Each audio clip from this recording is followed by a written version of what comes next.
সাঁঝবেলার গপ্পের আজকের নিবেদন বিখ্যাত লেখক মোহনলাল গঙ্গোপাধ্যায়ের লেখা মরা কাটার ভয়।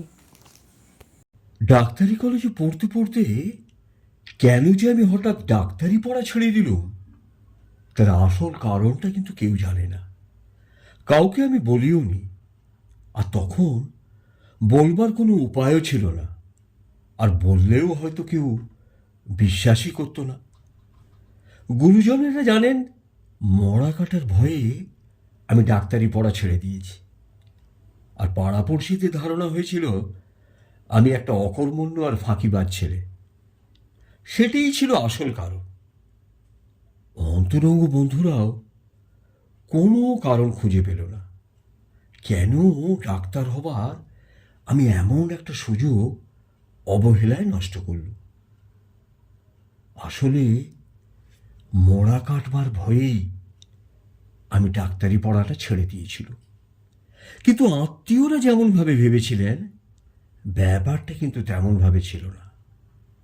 ডাক্তারি কলেজে প্রথম বছরের শেষের দিকটায় আমাদের অস্থিবিদ্যার পাঠ শুরু হলো। এক বাক্স মরা মানুষের হাড় কিনে আমার খাটের পেছনে আলমারিটার মাথার উপর রেখে দিল। বাড়ির বুড়ো কাজের লোক হারু, যে ছেলেবেলা থেকে আমাদের সকলকে মানুষ করেছে, সে রোজ রাতে আমার ঘরের দরজার কাছে মাদুর পেতে শুতো। যেদিন থেকে জানতে পারল ঘরে আলমারির মাথায় মরা মানুষের হাড় আছে, সেদিন থেকেই আমার ঘরের মেঝেতে শোয়া সে ছেড়ে দিল। আমি বললুম, কি হলো রে হারু? না বাপু, রাত্রে বড় ভয় করে। কই, আগে তো করতো না, তা কিসের ভয়? তা জানি নে বাপু, ওই বাক্সের মধ্যে একটা খড়খড় শব্দ হয়, তুমি শুনতে পাওনি? এই ইঁদুর টিঁদুর হবে হয়তো, তাতে ভয় পাওয়ার কি আছে? এ ঘরে আবার ইঁদুর আসবে কোত্থেকে? বেড়াল ঘুরে বেড়ায়, তুমি দেখতে পাওনি? বেড়ালকে কি আমি মাছ খাওয়াইনি? এসে ইঁদুর ধরে খাবে? আরে না না, তোর কোনো ভয় নেই, এই তো আমি ঘুমাই, আমার তো কিচ্ছু হয় না। তোমাদের বুকের পাটা আলাদা বাপু, তোমরা বড় হলে বড় বড় ডাক্তার হবে, তোমাদের কথা আলাদা। আমি আর এ ঘরে শুতে পারবো না। সেই থেকে বুড়ো হারু অন্য ঘরে শুয়ে। অস্থিবিদ্যার পাঠ্যপুস্তকের সঙ্গে মিলিয়ে আমাকে হাড়গুলো চর্চা করতে হতো। বুড়ো মাঝে মাঝে উঁকি মেরে দেখে যেত। একদিন একখানা মরার হাড় পরম যত্নে কোলে রেখে আমি তার উপর পেন্সিলের দাগ মারছি। তখন সে আমাকে ডাক্তার টাক্তার না ভেবে নিশ্চয়ই কাপালিক টাপালিক কিছু ভাবল, এক দৌড়ে সেখান থেকে পালিয়ে গেল। এইরকমই অস্থি চর্চা করতে করতে শেষে আমাদের সব দেহে চর্চার সময় উপস্থিত হলো। ক্লাসে ছেলেদের জোড়ায় জোড়ায় ভাগ করে প্রত্যেক দুজন ছাত্রের জন্য একটা করে মৃতদেহ দেওয়া হলো। ছেলেরা ছুরি আর সন্না হাতে বসে গেল চিরে চিরে দেখতে। কেন জানি না সে বছর যথেষ্ট পরিমাণে সব পাওয়া যাচ্ছিল না, তাই আমি আর আমার বন্ধু অজিত প্রথমটা কোনো মরাই পাই। একটার পর একটা মরা আসে আর ডিসেকশন রুমের কোণে জমা হয়। অজিত আর আমি তখনও কিন্তু খালি হাতে বসে। অজিত ছেলেটাকে আমি আগে চিনতাম, এই ডাক্তারি কলেজে ভর্তি হওয়ার পরেই চিনতে পারলাম, কিন্তু এখন সে আমার খুব বন্ধু হয়েছে। বলতে কি, ডাক্তারি কলেজে সেই আমার সবচেয়ে কাছের বন্ধু। অজিতের সঙ্গে আলাপ হবার কিছুদিন পরেই আমি একদিন তার বাড়ি গিয়েছিলাম। অজিতের দুই দিদি, সুনীতি আর প্রকৃতি, তখন তাদের আসন্ন এমএ পরীক্ষা নিয়ে খুব ব্যস্ত। অজিতের চেয়ে বোধ হয় বছর 3-4 বড় হবে, আর দুই বোনের বয়সের তফাৎও বছরখানেক। কিন্তু দুজনেই বরাবর স্কুলে ও কলেজে একই ক্লাসে পড়েছে, তাই এমএ পরীক্ষা দিচ্ছেও একসঙ্গে। এরকম সুন্দরী মেয়ে আমি খুব কম দেখেছি, হয়তো দেখিইনি কখনো। আমাদের বাড়িতে বা আত্মীয়দের মধ্যে যারা বেশ নাম করা সুন্দরী, তারাও কিন্তু এই দুজন বোনের তুলনায় কিচ্ছু নয়। বিশেষ করে অজিতের ছর্দি, প্রকৃতি, তুলনা মেলা ভার। আমি সত্যি মুগ্ধ হয়ে গিয়েছিলাম। অচেনা বাড়িতে প্রথম দিন এসেই মেয়েদের মুখের দিকে যে বোকার মতো তাকাতে নেই, সেটা মনেই ছিল না। মনে পড়তে ভীষণ লজ্জা পেয়ে গেল, আমার মাথাটা নিচু হয়ে গেল। শেষে অজিতের দিদিরা যখন গরম গরম লুচি আর বেগুন ভাজা নিয়ে আমাদের দুজনকে খাওয়াতে এলেন, তখন মনে হলো যে এরা কত আপন। সত্যি সত্যি মনে হলো যে সুনীতি আর প্রকৃতি, এরা দুজনেই আমার দুই দিদি। কতকাল যেন এদের সঙ্গে একসঙ্গেই মানুষ হয়েছি, কতকাল একসঙ্গে কাটিয়েছি। আমার নিজেরও 4 দিদি, কিন্তু কারোর সঙ্গেই আমার খুব একটা ভাব নেই। দিদিরা কত সময় কত জিনিস আমায় দিয়েছে, ভাইফোঁটার সময় কত কি রেঁধে খাইয়েওছে, কিন্তু কোনোদিন আমি তাদের প্রতি কৃতজ্ঞতা বোধ করিনি। শেষ দিয়া ছোটদিকে ছেলেবেলায় কত যে মেরেছি তারই হত্যা নেই। বড়দি আর মেজদের বয়সটা একটু বেশি হওয়ায় তাদের নাগাল পাইনি, না হলে বোধহয় তাদেরকেও পিটি দিতাম। এই নিয়ে কম ঝগড়াঝাটি আর কান্নাকাটি তো হয়নি। মারামারি ঝগড়াঝাটির জন্য আমার মনে কিন্তু কোনোদিন ক্ষোভ ছিল না, কিন্তু সেদিন সে লুচি আর বেগুন ভাজা থালা গ্রহণ করবার পর আমার পুরো মনটা কৃতজ্ঞতায় নুয়ে পড়ল। সেদিন থেকে আমি অজিতদের বাড়ির একটা ছেলে হয়ে গেল। বাড়িতে এসে দিদিদের বললুম আমার নতুন দিদির কথা। তারা তো হিংসায় জ্বলে পুড়ে মরল। শেষদি বলল, হ্যাঁ, রেখে দে তোর প্রকৃতি দি। ছোট পিসিমার চোখে সে সুন্দরী নাকি? ওই তো দেখছি তোর অজিতকে, ওরই তো বোন, কত আর হবে। জানতো দিদিদের মনে অসীম আগ্রহ জাগবে। অজিতের দিদিদের দেখবার জন্য সবাই ছটপট করে উঠবে। আমিও তাই বাড়িয়ে বাড়িয়ে তার রূপ আর গুণের বর্ণনা করল। শেষে ঠিক হলো সুনীতিদির আর প্রকৃতিদির পরীক্ষা হয়ে গেলেই একদিন তাদেরকে আর অজিতকে আমাদের বাড়িতে নেমন্তন্ন করে খাওয়ানো হবে। আমি গিয়ে বলে এলুম, আর সুনীতিদি আর প্রকৃতিদি তখনই রাজি হয়ে গেল। কিন্তু ওই রাজি হওয়া পর্যন্তই। আমাদের বাড়িতে আসা বা দিদিদের সঙ্গে আলাপ হওয়া কিছুই হয়ে উঠল না। সুনীতিদিদের পরীক্ষা শেষ হওয়ার আগেই একটা জরুরি তাগিদ আসছিল তাদের মিরাটবাসী মাসির কাছ থেকে, যাতে পরীক্ষা দিয়েই তারা মিরাট চলে যায়। মাসি উত্তর ভারত বেড়াতে যাবার জন্য দিনক্ষণ সব স্থির করে বসে আছে। বঞ্চিরা এলেই তাদের নিয়ে বেরিয়ে পড়বে। সুতরাং সুনীতিদি আর প্রকৃতিদি পরীক্ষা যেদিনই শেষ হলো, সেদিন রাত্রেই ট্রেন ধরে দুই বোন চলে গেল মিরাটে। কথা দিয়ে গেল বটে, ফিরে এলে আমাদের বাড়িতে আসবে। তারপর ঘটল সেই ভয়ঙ্কর দুর্ঘটনা। উত্তর ভারত বেড়ানোর সময় এক অন্ধকার রাতে নির্জন এক নদীর ধারে তাদের ছুটন্ত ট্রেন পাল্টি খেয়ে জলের উপর উল্টে পড়ল।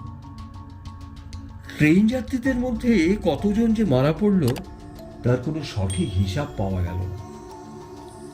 প্রকৃতিদির আর মাসিমার কোনো পাত্তাই পাওয়া গেল না। শুধু সুনীতিদি দিন 15 হাসপাতালে ভুগে মাথায় পট্টি বেঁধে কলকাতায় ফিরে এলো। আর পট্টি যখন খোলা হলো তখন দেখা গেল তার একটি চোখ অন্ধ হয়ে গেছে। আর সুন্দরী তাকে আর তখন সুন্দরী বলে চেনাই যায় না, আর কোনোদিন যাবেও না। এরপর সুনীতিদি আর প্রকৃতিদির আমাদের বাড়িতে আসার আর কোনো প্রশ্নই ওঠে না। অজিত ছিল খুব সংযত আর খুব চাপা। ওর মনের মধ্যেকার তোলপাড় কিছুতেই কাউকে বুঝতে দিচ্ছিল না। এই তোলপাড় চাপা দিয়ে আস্তে আস্তে কলেজে আসা শুরু হল। আবার নতুন করে অস্থিবিদ্যার চর্চা শুরু হল। আস্তে আস্তে অজিত পড়াশোনায় মনোযোগ দিল। কলেজের প্রায় কেউই তার এই পারিবারিক দুর্ঘটনার কথা জানতে পারেনি। আমাকেও অজিত বলে দিল এটা নিয়ে যেন কারোর সাথে আলোচনা না করি। অজিতের সঙ্গে আমার কদিনেরই বা আলাপ, তারই মধ্যে এতগুলো ঘটনা ঘটে যাওয়ায় আমার মনে হলো যেন কত বছরের আলাপ আমার অজিতের সঙ্গে। কেমন করে জানি না, এই সবের পরেও অজিতের উপর আমার একটা মস্ত টান জন্মে গেল। মনে হলো অজিতের মতো এমন প্রিয় বন্ধু আর বোধহয় পাওয়া যাবে না। অজিতের সঙ্গে প্রাণ ভরে মিশতুম, দুজনে একসাথে লেখাপড়া করতুম, দুজনে একসাথে চা দোকানে খেতাম, আড্ডা মারতাম, সব কিছুই একসাথে। দুজনে মিলে পরীক্ষার প্রিপারেশন শুরু করলুম। অস্থিবিদ্যার চর্চা শুরু হলো আবার এক জায়গায় বসে। অজিত আমার মুখস্থ ধরত, আমিও ওর পড়াটা ধরতাম। আমাদের লেখাপড়া বেশ ভালোই চলছিল। ভাবছি কবে একটা সব পাবো, যা ত্বক, পেশি, শিরা, উপশিরাগুলো আলাদা করে ছাড়িয়ে দেখব আমাদের বই পড়া বিদ্যা আর মুখস্থ বিদ্যার সঙ্গে মিলছে কিনা। আর এটা নিয়েও অজিতের সঙ্গে আমার প্রায় আলোচনা হতো। আমরা মরা না পেয়ে বেশ একটু অসহিষ্ণু হয়ে উঠছিল। অন্যান্য ছাত্রদের ডিসেকশনে মাঝে মাঝে উঁকি মেরে দেখতুম বটে, কিন্তু তাতে ঠিক মন ভরে উঠত না। সে বছরের কোর্স অনুযায়ী আমাদের ডিসেকশন করবার কথা একটা হাত। অজিতকে আমি বললুম, আরে পুরো মানুষ নাই পাওয়া যাক, একটা ছেঁড়া হাতও জোটে না ভাগ্যে। অজিত বলল, অত যদি তো তড়িঘড়ি, তবে কেটেই ফেললা আমার একখানা হাত, কাট এনে। এইভাবেই খুনসুটি করে চলছিল বেশ। একদিন দুটো ক্লাসের ফাঁকে অজিতের সঙ্গে আমি বসে গল্প করছি। এমন সময় একটা ছেলে এসে খবর দিল, তোদের জন্য একটা মরা পাওয়া গেছে রে। আমি লাফিয়ে উঠলাম। এতদিন অপেক্ষা করবার পরে এ তো মরা নয়, এ যেন আকাশে চাঁদ পেল। দৌড়ে আমাদের মরাটা দেখে এলাম। ভেজে কাপড়ে চাপা শুকনো একটা মৃতদেহ ঘরের এক কোণে টেবিলে শোয়ানো আছে, এখনো অক্ষত। ঘরে অন্যান্য সবের মতো ছিন্ন ভিন্ন নয়। আমি বললাম, আজই লেগে যাব, আর আমি ধৈর্য রাখতে পারছি না। কি বলিস অজিত? অজিত আমার মতো অতটা উৎসাহ দেখালো না। অবশ্য সেদিন তার শরীরটা ভালো ছিল, আগে থেকে এই বাড়ি যাব বলছিল। তাকে আমতা আমতা করতে দেখে আমি বললাম, অজিত তুই বরং আজ বাড়ি যা, তোর শরীরটা ভালো নয়, একটা গিয়ে বাড়িতে লম্বা ঘুম দে। আমি আজ ক্লাসের পর মরাটাকে একটু তৈরি করে রাখবো, দেখি একটু একটু আঁচড়েও দিতে পারি। তারপর কাল থেকে দুজনে ঝাঁপিয়ে পড়বো ওই লাশটার ওপর। সেদিন ক্লাস শেষের পর অজিত বাড়ি চলে গেল, আর আমি একটু হাত মুখ ধুয়ে চা খেয়ে তৈরি হতে লাগলুম প্রথম সব ব্যবচ্ছেদ করবার জন্য। বেশ একটু উত্তেজনা হচ্ছিল, নিজের হাতে প্রথম ডিসেকশন করব।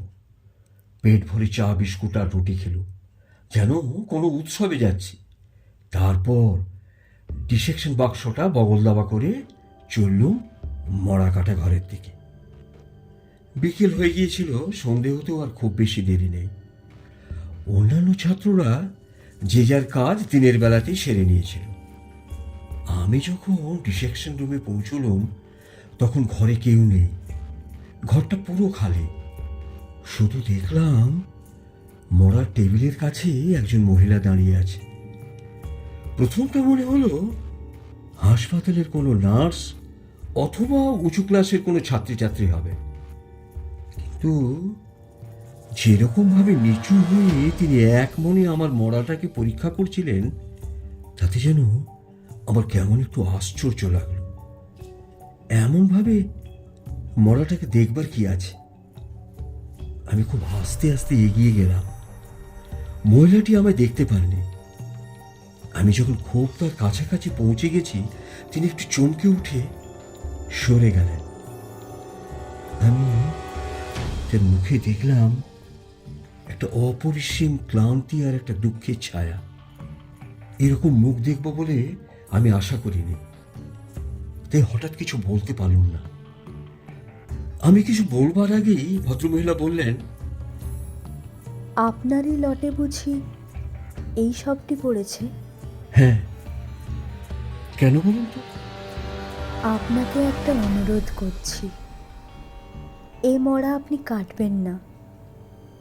কোথাও যেন একটা ভুল হয়েছে। এটা বেওয়ারিশ লাশ নয়, এ আমারই এক আত্মীয়ের দেহ। কি করে এখানে এলো বুঝতে পারছি না। আমি কর্তৃপক্ষের সঙ্গে কথা বলে এ লাশ এখান থেকে সরিয়ে ফেলার ব্যবস্থা করব। তার আগে আপনাকে অনুরোধ, এর গায়ে আপনি হাত দেবেন না। যন্ত্রের বাক্স হাতে স্তব্ধ হয়ে আমি বেশ অনেকক্ষণ বসে রইল। যন্ত্রের বাক্স হাতে স্তব্ধ হয়ে আমি অনেকক্ষণ বসে রইলাম। তারপর হতাশ মনে ঘর থেকে আস্তে আস্তে বেরিয়ে এলাম। বেরিয়ে দেখি শীতের আকাশেও কালো কালো মেঘ জমছে। একটা ভিজে হাওয়া যেন কোথাও বইছে। প্রথমেই ভাবলাম এই খবরটা অজিতকে দিতে হবে। হাতে লাশ পেয়েও এমনভাবে হাতছাড়া হয়ে যাবে এ আমি ভাবতেও পারি না। এরকম নিরাশ জীবনে আমি কখনো হইনি। অজিতের বাড়ি পৌঁছতে পৌঁছতে প্রায় বৃষ্টি এসে গেল। দৌড়ে গিয়ে যখন বাড়ির মধ্যে ঢুকলুম, তখন প্রায় জামা কাপড় সব ভিজে গেছে। অজিতের মা তাড়াতাড়ি একটা শুকনো কাপড় দিল। আর একটু পরেই ভিজতে ভিজতে অজিত ফিরল। আমি তাকে ভিজতে দেখে আচ্ছা করে বললাম, কিরে, তোর যে শরীর খারাপ বলছিলি, তারপরেও এই ভিজে ভিজে ফিরলি? এরপরে তো একটা জ্বর টর বাদাবি দেখছি। অজিতের মাও আচ্ছা করে বললে, আরে বাড়ি এলেই তো বন্দি, তাই একটু আড্ডা টাড্ডা মেরে ফিরলুম। এবার একটু মুড়ি টুড়ি খেয়ে শুয়ে পড়ব। আমি তাকে সংক্ষেপে ওই ঘটনার কথাটা বললাম। আবার একটা বেওয়ারিশ লাশ কবে পাওয়া যাবে, এটা সত্যিই ভাববার বিষয়। অজিত বলল, আর দুঃখ করিস নে, জ্যান্ত মানুষ হাতছাড়া হয়ে যায়, আর এ তো একটা মরা। অজিতকে না বকিয়ে সেদিন আমি বাড়ি ফিরে এলাম। মনটা বড় চঞ্চল হয়েছে। আমার ন্যায্য অধিকারে কে যেন হাত দিয়েছে, তাই মনে মনে ভীষণ বিরক্ত লাগলো। আবার ওই মহিলাটার দুঃখ আর ক্লান্তি মাখা মুখের কথা ভেবে মনে মনে মায়াও লাগছিল। আহা, বেচারার আত্মীয় আর দেহ, তার সদ্গতি না হলে তিনিই বা শান্তি পাবেন কোথা থেকে? আচ্ছা, কেমন করে তিনি এই দেহটার সন্ধান পেলেন? সেইটাই তো আশ্চর্য। নিশ্চয়ই অনেকদিন ধরে ওত পেতেছিলেন। যেমনি টেবিলে লাশটা আসা অমনি ছো মেরে পড়েছে। কিন্তু এই কেশহীন বর্ণহীন একটা শুষ্ক কঠিন মৃতদেহ একে শনাক্ত করলেন কি করে? বাহাদুরি আছে বলতে হবে। এসব নানা এলোমেলো চিন্তায় রাত্রি ঘুমটাই ভালো করে হলো। সকাল সকাল উঠবার জায়গায় উঠতে বেশ বেলা হয়ে গেল। কোনো রকমে ঘুম থেকে উঠে মুখে দুটো ভাত গুঁজে তাড়াতাড়ি কলেজে গেলাম। প্রথমে খোঁজ নিলাম মরাটা এখনো আছে কিনা, লাশটার কেউ দাবি করছে কিনা। অবাক কাণ্ড, শুনলাম না কেউ লাশটা দাবিও করেনি, আর দাবি করবার কোনো অধিকারও নেই কারো নাকি এখন। সে সময় বহুদিন হলো পেরিয়ে গেছে, আর মৃতদেহ এতটাই বিকৃত হয়ে গেছে যে তাকে শনাক্ত করাও অসম্ভব, আর করলেও কর্তৃপক্ষ তা মানবেন না। এসব কথা শুনে আমার একটু খারাপ লাগলো, আর মহিলার জন্য দুঃখও হলো। শুনলাম মরাটা নাকি পাওয়া গেছিল বিহারের কোনো এক অঞ্চলে। পুলিশের কাছে বহুদিন পড়ে থাকবার পর লাশটাকে বেওয়ারিশ বলে ঘোষণা করে স্থানীয় ডাক্তারি কলেজে দিয়ে দেওয়া হয়, কিন্তু সেখানে লাশের প্রয়োজন না থাকায় কলকাতায় চালান করে দেওয়া হয়েছে। অন্য ছাত্ররা ডিসেকশন রুমে গেল যে যার মরার কাছে। পাছে মহিলা এসে পড়ে এই ভেবে আমি আর গেলাম না, কিন্তু সারাদিন মহিলার কোনো খোঁজ পাওয়া গেল না। আমি তখন এই ভেবে নিশ্চিন্ত হলাম যে তিনি বোধহয় নিরাশ হয়ে তার দাবি ত্যাগ করেছেন। ক্লাসের শেষে আরো একবার খোঁজ নিলাম তিনি এসছিলেন কিনা। শুনলাম আসেননি কেউ। মরাটা কাটতে পারি কিনা জিজ্ঞাসা করাতে উত্তর পেলাম আলবাত পারি, ওদের সম্পূর্ণ অধিকার আমাদের কলেজে ডিসেকশন রুমে, আর কারুরই নয়। এই শুনে আমার আবার মরা কাটবার উৎসাহটা ফিরে এলো। গোড়ায় ভেবেছিলুম অজিতের জ্বর সেরে গেলে দুজনে একসঙ্গে কাজটা শুরু করব, কিন্তু হাতটা নিষ্পিস করে উঠল। মনে হলো অন্তত দুটো ছুরি চালিয়ে আজকে কাজটা তো আরম্ভ করি। এই ভেবে মরার ঘরে গিয়ে ঢুকলাম। সেদিনও ছাত্ররা যে যার কাজ শেষ করে চলে গেছে। ঘরটা খালি। মরার ঘরের ভ্যাপসা গন্ধ নাকে ঢোকবার সাথে সাথেই লাগলো। কি আশ্চর্য, সেই মহিলা আমার মরার কাছে একটা উঁচু টুলের উপর বসে আছেন। আমাকে ঘরে ঢুকতে বোধহয় তিনি দেখলেন, আর মনে হলো আমারই জন্য তিনি অপেক্ষা করছিলেন। কাছে যেতেই বললেন, দেখুন, এ দেহ আপনি কাটতে পারেন, কিন্তু অজিত যেন না ছোঁয়। আমি অবাক হয়ে বললাম, আপনি অজিতকে চেনেন নাকি? মহিলা টুল ছেড়ে উঠে দাঁড়ালেন, একটু থেমে নিঃশ্বাস নিলেন, তারপর বললেন, এ দেহ অজিতের দিদি প্রকৃতির। সে কি? আমি যেন একটা প্রচন্ড ধাক্কা খেলুম। সমস্ত দেহটা অসাড় হয়ে গেল। বসবার টোলটা শক্ত করে চেপে ধরল, না হলে তখনই পড়ে যেত। মাথাটা যেন কেমন ঝিমঝিম করছে। দেখি মহিলা দ্রুত পায়ে ঘর থেকে বেরিয়ে যাচ্ছেন। আমি চেঁচিয়ে বললুম, আপনি কে?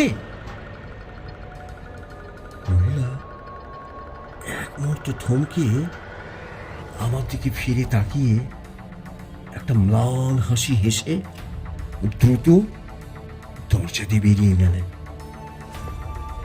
এই প্রথম আমি মুখটা দেখলাম। আমি কোনোদিন চাক্ষুষ দেখিনি, কিন্তু অজিতের মাকে তো দেখেছি। সেই কপাল, সেই চোখ, অজিতের মিরাটের মাসি, যিনি ট্রেন দুর্ঘটনায় মারা গেছেন, তিনি ছাড়া এ আর কেউ না। একা আমি ডিসেকশন রুমের মধ্যে। আমার সামনে পড়ে আছে সার বিকৃত গলিত কাটা দেহ। এই কিছুদিন আগেও যাকে দেখে আমি ভেবেছিলাম তার মতো সুন্দরী পৃথিবীতে নেই, সে শীতের সন্ধ্যায় কপালের ঘামটা মুছতে মুছতে আমি দ্রুত ঘর থেকে বেরিয়ে এলাম। কি করা যায় এখন? যা দেখলাম, যা শুনলাম, তাকে কেউ বিশ্বাস করবে, না ভুয়ো বলে উড়িয়ে দেবে? ভুয়োই হোক আর সত্যি হোক, অজিতকে কিন্তু এ মরা ছুঁতে দেওয়া যাবে না। আমিও যে ছোব না সেটাও একরকম স্থির। দৌড়ে চলে এলাম অজিতের বাড়িতে। অজিতের মার সঙ্গে দেখা হতেই তিনি বললেন, অজিতের জ্বরটা আজ বেড়েছে, ঘুমোচ্ছে বোধহয়। সুনীতি ঘরে আছে। যাও বাবা, তুমি দেখে এসো। অন্ধকারাচ্ছন্ন ঘর, বারান্দা দিয়ে পা টিপে টিপে ঘরের দিকে এগিয়ে গেলাম। শীতের আকাশের কালো মেঘে বারান্দাটাও আবছা অন্ধকারে ঢাকা। সেখানে দাঁড়িয়ে একটু থমকে ঘরের দিকে উঁকি মারলাম। দেখলাম অজিত ঘুমোচ্ছে। বুকের উপর একখানা হাত নিঃশ্বাসের সঙ্গে উঠছে আর নামছে, আর তার মাথার কাছে দাঁড়িয়ে আছে সুনীতিদি তো নয়, না, ও তো প্রকৃতিদি। স্পষ্ট হুবহু ঠিক আগের দিনের মতো। অজিতের সে ছর্দি যে আমায় গরম লুচি আর বেগুন ভাজা খাইয়েছিল। মাথাটা কেমন যেন ঘুরে গেল। চোখ মুছতে মুছতে অন্ধকার ঘরের মধ্যে আমি আস্তে আস্তে ঢুকলাম। অজিতের মাথার কাছে গিয়ে দেখি সুনীতিদি দাঁড়িয়ে নীরবে তাকে বাতাস করে চলছে। আমি ফিসফিস করে বললুম, দিদি, অজিত তো এখন ঘুমোচ্ছে, আমি যাই, কালকে আবার আসবো।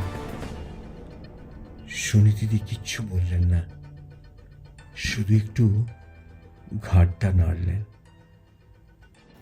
শেষ হলো আজকের গল্প মরা কাটার ভয়ে। কণ্ঠে আপনারা শুনছিলেন গৌতম ও সংহিতাকে। গল্পটি ভালো লেগে থাকলে লাইক, শেয়ার ও সাবস্ক্রাইব করে চ্যানেলটির পাশে থাকা বেল আইকনটি অবশ্যই প্রেস করে দেবেন, যাতে পরবর্তী গল্পের নোটিফিকেশন সবার আগে আপনার কাছে পৌঁছে যায়। দেখা হচ্ছে পরের গল্পে আবার আপনাদের সাথে।